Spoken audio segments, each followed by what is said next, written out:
عمران اسے حد سے زیادہ خوفزدہ کرنا چاہتا تھا۔ مادام کا تو مجھے پتہ نہیں معلوم، وہ کراہ کر بولا۔ اپنے ساتھیوں کی رہائش گاہ کے بارے میں بتاؤ۔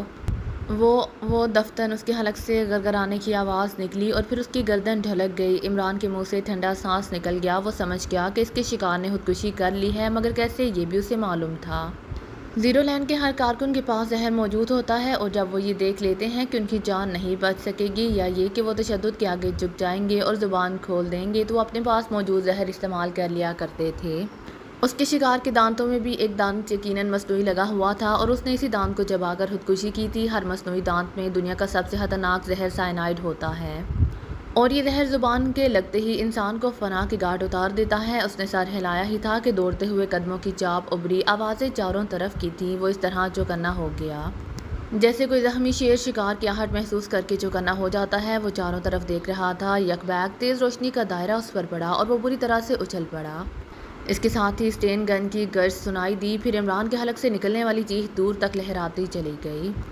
تم چپ کیوں ہو؟ صفدر نے جولیا سے پوچھا۔ پھر مجھے ناچنا چاہیے یا گانا؟ جولیا نے پوچھا، لہجے میں سنجیدگی ہی نہیں بلکہ درد کرب بھی موجود تھا۔ میں تمہارا درد جانتا ہوں جولیا، صفدر نے کہا۔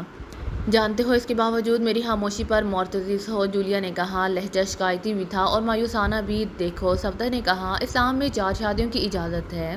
مجھے اب اس سے نفرت ہے صفدر، جولیا نے کہا۔ کیا تم یہ دل سے کہہ رہی ہو؟ صفدر نے کہا۔ ہاں، جولیا نے کہا۔ یہ محاورہ تو تم نے سنا ہوگا کہ جب تک سانس ہے اس وقت تک آس ہے، جب سانس ٹوٹ گئی تو آس بھی گئی۔ ہاں، مگر تمہاری سانس باقی ہے جولی، اور تم نہیں۔ جولیا بات کاٹ کر بولی، میں زندہ ہوں تو صرف ملک اور قوم کی خاطر، ورنہ میں اب تک خودکشی کر چکی ہوتی۔ کاش عمران کو عقل ہوتی، صفدر نے کہا۔ عقل تو میں اسے دلاؤں گی، جولیا نے کہا۔ اسٹین گن کا ایک ہی برسٹ اسے، اس کی بیوی اور بچے تینوں کے لیے کافی ہوگا۔ تم عمران کو مار ڈالو گی؟ صفدر نے حیرت سے پوچھا۔ ہاں، جولیا نے کہا، لیکن لہجے سے لگ رہا تھا جیسے کہہ رہی ہو میں عمران کو کس طرح مار سکتی ہوں؟ وہ تو میری زندگی ہے، میرے کلیجے کی ٹھنڈک ہے۔ کیا ہوا جو اس نے شادی کر لی؟ مجھے یقین نہیں آتا جولیا، صفدر نے کہا۔ تم اس وقت یقین کر لینا جب میں یہ سب کر گزروں گی۔ نہیں، صفدر نے کہا، میں تمہیں ایسا کرنے کی اجازت ہرگز نہیں دوں گا۔ مجھے تمہاری یا کسی اور کی اجازت کی ضرورت نہیں ہے۔ کہتے ہوئے جولیا نے چاہا تھا کہ وہ میز پر سے کھڑی ہو جائے، مگر صفدر نے اسے روک لیا۔ کہاں جاؤ گی؟ یہاں سے کہیں بھی، جولیا اگر آئی تھی۔ کیا تم X2 کے احکامات کی خلاف ورزی کرو گی؟ میں نے تو اسے اپنا استعفیٰ دیا تھا اور وہ منظور نہیں ہوا، یہ بھی جانتی ہو نا۔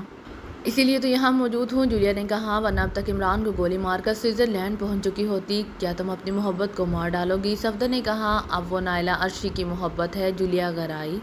تم نے اب سے پہلے کھل کر عمران سے بات کیوں نہیں کی؟ میں سمجھتی تھی کہ وہ جذبوں کی زبان سے آگاہ ہوگا۔ اس کا نتیجہ دیکھ لیا نا۔ ہاں، مگر عمران کو بھی اس کے لیے بھگتنا پڑے گا۔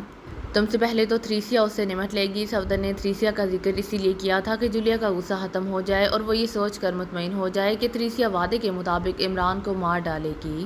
تھریسیا کبھی اسے نہیں مار سکے گی۔ وہ کیوں جولیا؟ صفدر نے پوچھا۔ اس لیے کہ تم عورت کے جذبات نہیں سمجھ سکتے۔ او، صفدر کے منہ سے نکلا، تھریسیا بھی اسے چاہتی ہے اور وہ مار ڈالنے کی بجائے عمران کو اغوا کر کے زیرو لینڈ جا کر شادی کر سکتی ہے۔ اگر عمران نہ چاہے تب شادی کیسے ہوگی؟ اسی دھمکی سے جو رحمان صاحب نے دے کر اس کی شادی کی ہے۔ اب عمران اس دھمکی میں نہیں آئے گا جولیا، دیکھتے رہو، جولیا نے کہا اور اٹھ کر کھڑی ہو گئی۔ پھر بولی، تم بھی چل رہے ہو یا یہاں رکو گے؟ X2 نے ہمیں یہاں ڈیوٹیاں سونپی ہیں اور مجھے اب کسی کی پرواہ نہیں ہے۔ جولیا اگر آئی، یہ غداری کے مترادف ہوگا جولی۔ جولیا نے ہنکار بھرا۔ آؤ بیٹھ جاؤ، صفدر نے چمکارا اور وہ پھر بیٹھ گئی۔ اس کی آنکھوں میں آنسو تہ رہے تھے۔ صفدر نے دیکھا اور سر ہلا کر رہ گیا۔ تم جیسے دوست اور بھائی نہ ہوتے تو میں تو کبھی کی مر چکی ہوتی، جولیا نے صفدر سے کہا، لہجہ بھی بھرایا ہوا تھا۔ پرواہ مت کرو، سب ٹھیک ہو جائے گا، صفدر نے شانہ تھپکا۔ ارے دفتن، جولیا چونکی، کیا ہوا؟ صفدر نے پوچھا۔ وہ آدمی کہاں گیا جس کی نگرانی ہم کر رہے تھے؟ صرف ایک بیٹھا ہے، صفدر نے چوتھی میز کو دیکھتے ہوئے کہا۔ اس کا مطلب یہ نہیں کہ دوسرا کہیں اندر گیا ہے، فرار نہ ہو گیا ہو؟ جولیا نے خدشہ ظاہر کیا۔ نہیں جاتے تو دونوں جاتے، ایک نہیں۔ جولیا نے ہنکار بھرا۔ ممکن ہے الفریڈ نے اسے ہدایات دی ہوں، شاید، جولیا نے کہا۔ اسے اپنا ذہن حاضر محسوس نہیں ہو رہا تھا۔ وہ آ گیا، صفدر نے کہا اور جولیا نے پلٹ کر دیکھا۔ ہاں، آ گیا، جولیا نے اندرونی دروازے سے نکل کر آنے والے کو دیکھتے ہوئے کہا۔ وہ آ کر اسی میز پر بیٹھ گیا تھا جس پر ان کا پہلا شکار موجود تھا۔ وہ دونوں آپس میں باتیں کرنے لگے۔ اب کیا کرنا ہے؟ صفدر نے پوچھا۔ حکم حاکم مرگ مفاجات، جولیا نے کہا۔ یعنی؟ صفدر نے پوچھا۔ X2 کے حکم کی تعمیل، جولیا نے کہا۔ X2 نے ہمیں ان لوگوں کے بارے میں کوئی واضح حکم نہیں دیا ہے، صفدر نے کہا، اور صرف نگرانی سے کچھ ہوگا نہیں۔ پھر جولیا نے کہا، یہ تو ہمیں معلوم ہو گیا ہے کہ یہ الفریڈ کے آدمی ہیں۔ ہاں، جولیا نے اس بات میں سر ہلایا اور یہی لوگ X2 کی تلاش میں ہیں اور انہی لوگوں نے ہم سے پوچھ گچھ کی تھی، لیکن اس کا کوئی ثبوت ہمارے پاس نہیں ہے، صفدر نے کہا، اور جب تک ثبوت نہ ہو معلومات کا کوئی فائدہ نہیں۔ پھر جولیا نے پوچھا، تمہارے ذہن میں کیا ہے ثبوت حاصل کرنا؟ صفدر نے کہا، کیا ان دونوں کو اغوا کرنا چاہتے ہو؟ جولیا نے ان دونوں کو گھورتے ہوئے کہا جن کی وہ نگرانی اور تعاقب کر رہے تھے۔ نہیں، صفدر نے نفی میں سر ہلایا، تو پھر ایک ہی طریقہ رہ جاتا ہے، وہ کیا؟ صفدر نے پوچھا، یہ کہ ہم الفریڈ کے دفتر کی تلاشی لیں۔ گڈ، صفدر نے کہا، میرے ذہن میں بھی یہی بات تھی۔ پھر کیا خیال ہے؟ جولیا نے پوچھا۔ ہمیں الفریڈ کے دفتر میں داخل ہونا ہے، صفدر نے سرگوشی کی۔ ان دونوں کا کیا رہے گا؟ جولیا نے پوچھا۔ نگاہیں ان دونوں شکاروں پر تھی جو اپنی میز پر بیٹھے گفتگو کر رہے تھے۔ یہ یہاں سے کہیں نہیں جائیں گے، صفدر نے کہا۔ وہ کیوں؟ جولیا نے پوچھا اور ہال پر سرسری نگاہ ڈالی۔ ہال اب بھر چکا تھا اور اسٹیج کی جانب سے ہلکی پھلکی موسیقی کی آواز آنے لگی تھی۔ یہ نئے ماحول اور نئی نسل کی موسیقی تھی۔ پاپ میوزک کی جس کی دھن نوجوانوں کو پاگل کر دیتی تھی۔ موسیقی کی اٹھان بہت آہستہ تھی اور ڈرم اب تک خاموش تھا۔ جولیا جانتی تھی کہ ڈرم کی آواز ابھرتے ہی اسٹیج سے پردہ ہٹ جائے گا اور رقاصائیں سامنے آ جائیں گی اور ڈسکو رقص شروع ہو جائے گا، اور ابھی اس میں خاصی دیر تھی۔ وہ صفدر کی طرف متوجہ ہو گئی، اس لیے کہ اگر ان کو کہیں جانا ہوتا تو یہ الفریڈ سے ہدایت لینے کے ساتھ ہی روانہ ہو جاتے۔ صفدر نے کہا، الفریڈ کے کمرے سے واپس آنے کے بعد بیٹھے رہنے کا مطلب یہی ہے کہ ان کو مزید کوئی کام نہیں ملا۔ تمہارے دلائل معقول ہیں، جولیا نے کہا، لہٰذا ہم آسانی سے الفریڈ کے کمرے تک جا سکتے ہیں، پھر چلا جائے۔ جولیا نے کہا، رقص شروع ہو جانے دو، صفدر نے کہا، کیونکہ رقص شروع ہونے کے بعد کوئی ہم پر توجہ نہیں دے گا، اور اس وقت اگر اٹھے تو سارے ہال کی نگاہیں ہم پر آ جمیں گی اور ہمارے دونوں شکار بھی ہمیں دیکھ لیں گے۔ ٹھیک ہے، جولیا نے جواب دیا۔ نعمانی اور ہاور کو بھی یہاں پر ہونا چاہیے، صفدر نے کہا۔ ممکن ہے وہ لوگ بھی ہماری طرح میک اپ میں ہوں، میک اپ بھی ہوتے تو تب بھی نظر آ جاتے، صفدر نے کہا۔ ایسا لگ رہا ہے وہ اپنے شکاروں کے تعاقب میں کہیں دور نکل گئے ہیں۔ ایک بات پر غور کر لو صفدر، جولیا نے کچھ دیر بعد کہا۔ وہ کیا؟ صفدر نے پوچھا۔ ہمارے اس اقدام سے X2 ناراض نہ ہو جائے۔ نہیں، صفدر نے کہا، ہمیں اس سلسلے میں کسی قسم کی ہدایت نہیں دی گئی، اور تم جانتی ہو کہ جب ایسا ہوتا ہے تو ہمیں اپنی طرف سے ہر قسم کی کارروائی کرنے کے لیے پوری طرح آزادی ہوتی ہے۔ ہاں، جولیا نے اس بات پہ سر ہلا دیا۔ البتہ اگر تم کہو تو X2 کو اس بارے میں اطلاع ضرور دی جا سکتی ہے، صفدر نے کہا۔ اس طرح X2 کا اوندھیا بھی معلوم ہو جائے گا، اس طرح وقت ضائع ہوگا، جولیا نے کہا۔ تمہیں معلوم ہی ہے کہ الفریڈ صرف رقص کے دوران ہی کمرے سے باہر ہوتا ہے۔ ہاں، اور اسی لیے بھی میں نے رقص شروع ہونے کے بعد اس کے کمرے کی تلاشی لینے کا پروگرام بنایا ہے، صفدر نے کہا۔ رقص شروع ہونے والا ہے، جولیا نے کہا، کیونکہ اسی لمحے موسیقی تیز ہو گئی تھی اور اس کے پس منظر سے ہلکی ہلکی ڈرم کی آواز ابھرنے لگی تھی۔ ہال پر نگاہ ڈال لو، صفدر نے کہا۔ اور ٹھیک اسی لمحے ایک دھماکہ ہوا اور ہال کی روشنیاں بجھ گئیں۔ اس کے ساتھ ہی ڈرم کی آواز تیز ہوئی اور اسٹیج سے پردے اوپر اٹھتے چلے گئے۔ اسٹیج پر رنگ برنگی روشنیوں کے دائروں میں پرشباب جسم ہلکورے لے رہے تھے اور درمیان میں وہ موجود تھی، الفریڈ نائٹ کلب کی رقاصہ جارجیا، جس کے توبہ شکن حسن اور ہوش اڑا دینے والے رقصوں نے شہر میں دھوم مچا رکھی تھی۔ موسیقی اپنی شباب پر آ گئی اور جارجیا کے جسم کے بال کھلنے لگے، وہ ناگن کی طرح لہرا رہی تھی۔ سب ٹھیک ہے، جولیا نے کہا۔ آؤ، صفدر نے کہا۔ پھر دونوں اٹھے اور کاؤنٹر کی طرف بڑھتے چلے گئے۔ کاؤنٹر کے برابر ہی باتھ روم والی راہداری تھی۔ کیا اس طرف سے راستہ ہے؟ جولیا نے پوچھا۔ ہاں، صفدر نے کہا۔ چلی آؤ۔ مگر صفدر، جولیا نے کہا، کاؤنٹر کے دوسری طرف بھی ایک راہداری نکلتی ہے اور وہ سیدھی الفریڈ کے کمرے کی طرف نہیں، موت کی گود میں جاتی ہے، صفدر نے کہا۔ تمہیں نہیں پتا جولی کہ اس راہداری میں الفریڈ کے گرگے ہر وقت موجود رہتے ہیں، کیا وہ ہمیں اس کے کمرے تک جانے دیتے؟ لیکن اس طرف سے راستہ کہاں ہے؟ راستہ ہے، آؤ، صفدر نے کہا، اور وہ باتھ روم والے ہال میں پہنچ کے یہاں 6-7 باتھ روم تھے اور اس وقت سب خالی پڑے ہوئے تھے۔ راستہ کس طرف ہے؟ جولیا نے سرگوشی کی۔ باتھ روم سے گزر کر ہمیں دوسری جانب جانا ہوگا۔ پاگل ہوئے ہو؟ جولیا نے کہا، ہم اپنی پہلی منزل پر ہیں اور یہ 20-22 فٹ بلند تو ضرور ہوگی، کیا ہم باتھ روم سے ہم دوسری طرف والی کارنس پر اتر جائیں گے؟ صفدر نے جولیا کی بات کاٹتے ہوئے کہا۔ کارنس کتنی چوڑی ہے؟ میرا خیال ہے وہ 1 فٹ چوڑی ضرور ہوگی۔ جولیا نے سر ہلایا۔ کیا سوچنے لگی؟ صفدر نے پوچھا۔ کچھ نہیں، چلو، جولیا نے کہا، اور صفدر ایک باتھ روم میں داخل ہو گیا۔ یہ سرے والا باتھ روم تھا۔ اس نے باتھ روم کی عقبی کھڑکی کھولی اور آہستگی سے دوسری جانب موجود کارنس پر اتر گیا۔ کارنس 1 فٹ سے بڑی ہے، جولیا، صفدر نے سرگوشی کی۔ آگے دیکھو، جولیا نے کہا، جس کمرے کی کھڑکی تک جانا ہے وہ کتنی دور ہے اور کتنی کھڑکیوں کے بعد ہے؟ اس طرف راہداری ہے جس میں الفریڈ کا کمرہ ہے اور دوسری الفریڈ کے کمرے کی ہے۔ فاصلہ؟ جولیا نے پوچھا۔ 30 فٹ کے لگ بھگ ہے، صفدر نے کہا۔ آگے بڑھو تاکہ میں بھی آ سکوں، جولیا نے کہا، اور صفدر کارنس پر آگے بڑھنے لگا۔ اس نے کمر دیوار سے لگا رکھی تھی اور آہستہ آہستہ دوسری طرف بڑھ رہا تھا۔ نیچے زمین کم از کم 30 فٹ کے فاصلے پر تھی اور یہ کلب کا عقبی حصہ تھا جہاں کار پارکنگ بنایا گیا تھا۔ صفدر آہستہ آہستہ آگے بڑھتا چلا گیا۔ جولیا نے بھی اس کی تقلید کی تھی۔ اس نے پرس گلے میں لٹکا لیا تھا اور صفدر ہی کے سے انداز میں آگے بڑھ رہی تھی۔ کارنر 1.25 فٹ کے لگ بھگ چوڑی تھی، اسی لیے ان کو زیادہ خطرہ نہیں تھا۔ وہ آگے آگے کھسکتی چلی گئی۔ صفدر پہلی کھڑکی کے پاس پہنچ کر رک گیا۔ وہ کھڑکی سے اندر جھانک رہا تھا۔ کیا نظارہ ہے؟ جولیا نے پوچھا۔ بہت خطرناک، صفدر نے کہا۔ وہ کیسے؟ جولیا نے پوچھا۔ کئی ہیں کیا؟ صرف 2 اور دونوں سٹین کرنے سنبھالے ہوئے ہیں۔ نیچے جھک کر آگے چلیں، جولیا نے کہا۔ وہ دیکھ لیں گے، صفدر نے کہا، کیونکہ یہ کھڑکی فرش سے چھت تک شیشے کی ہے اور وہ اسی طرف دیکھ رہے ہیں۔ پھر جولیا نے پوچھا۔ کیا کیا جائے؟ انتظار، صفدر نے کہا۔ کب تک؟ جولیا نے پوچھا اور جواباً صفدر نے ہونٹوں پر انگلی رکھ کر اسے خاموش رہنے کا اشارہ کیا تھا۔ جولیا خود بھی خاموش ہو گئی تھی کیونکہ اس نے بھی قدموں کی ہلکی ہلکی چاپ سن لی تھی۔ کوئی قریب آ رہا تھا۔